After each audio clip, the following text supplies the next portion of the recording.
میں یہ سمجھتا ہوں کہ قرآن مجید میں یہ آیہ مبارکہ هو الاول والآخر والظاہر والباطن یہ وحدت الوجود کے لیے نص قطعی ہے، کہ میں اسے نص قطعی سمجھتا ہوں اس بات پر کہ یہ وحدت الوجود کے وجود ایک ہے۔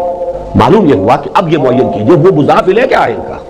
مضاف الیہ اس کا یہ سلسلہ کون و مکان، دس کریشن، یہ کائنات، اس کائنات کا اول بھی اللہ ہے، اس کا آخر بھی اللہ ہے، اس کا ظاہر بھی اللہ ہے، اس کا باطن بھی اللہ ہے۔ کائنات میں جتنے کفر گزرے یاد کیجئے گا میرے اس جملے کو، اہل حدیث کے ادنا سا خادم، اہل حدیث کے ادنا سا طالب علم ہوں، جتنے کفر کائنات میں گزرے ہیں وحدت الوجود کے عقیدے کے مقابلے پہ ہر کفر چھوٹا ہے، یہ کفر سب سے بڑا ہے۔ ارے یہ کفر کا عقیدہ اس کو زمین و آسمان برداشت نہیں کر سکتے۔ تکاد السماوات يتفطرن منه وتنشق الارض وتخر الجبال هدا ان دعوا للرحمن ولدا۔ کافروں نے، یہود و نصارا نے اللہ کا صرف بیٹا بنایا تھا، ایک ہستی کو، ایک ذات کو، ایک شخصیت کو اللہ کے وجود کا حصہ مانا تھا۔ اس پر قرآن نازل ہو گیا تھا کہ آسمان ٹوٹ جائے، زمین پھٹ جائے، پہاڑ ریزہ ریزہ ہو جائے، کس جرم میں؟ ان دعوا للرحمن ولدا، ان ظالموں نے اللہ کے لیے بیٹا پکڑ لیا۔ اور جب کفر کا یہ انداز ہو کہ کائنات میں جو ہے وہ اللہ ہے، اللہ کی مختلف صورتیں ہیں، وجود حقیقی اللہ ہے، تو اس سے بڑا کفر اور کیا ہوگا؟ کہ کائنات میں لا موجود الا اللہ، اللہ کے علاوہ کوئی چیز موجود نہیں ہے۔ شراب کے مٹکے کو کیا کہو گے؟ کتے اور خنزیر کو کیا کہو گے؟ فاحشہ عورت کو کیا کہو گے؟ زانیہ کو کیا کہو گے؟ سینما گھر کو کیا کہو گے؟ میخانے کو کیا کہو گے؟ گندگی کے کچرے کے ڈھیر کو کیا کہو گے؟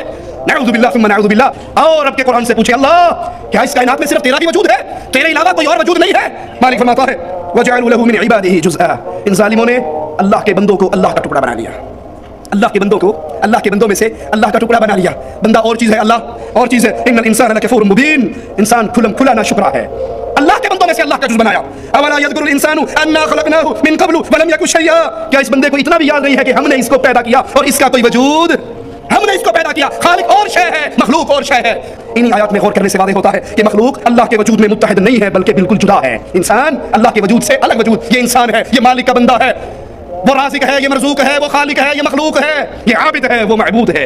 ان میں فرق ہے، اس فرق کو نہ مٹائیے، خالق اور مخلوق کے فرق کو نہ مٹائیے۔ اللہ کی قسم جرم کے اندر یہ جرم سب سے بڑا جرم ہے۔ ہم کیوں اس کے انکاری ہیں؟ اس لیے یہ قرآن سے ٹکراتا ہے، یہ انبیاء کی دعوت سے ٹکراتا ہے، ارے یہ اللہ کی کائنات کی تخلیق سے ٹکراتا ہے۔ ہر چیز جب اللہ ہوئی تو جنت و جہنم کس لیے؟ جنت میں کون جائے گا، جہنم میں کون جائے گا؟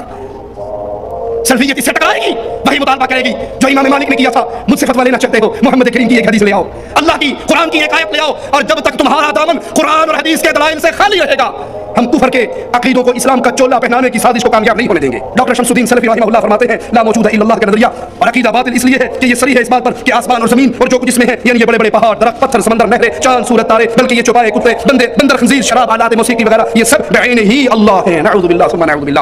اسی وحدت الوجود کے کفر کو بنیاد بنا کر اللہ کی وہ توہین، رب محمد کی قسم کائنات میں کوئی نہیں کر سکا جو صوفیوں نے کی ہے۔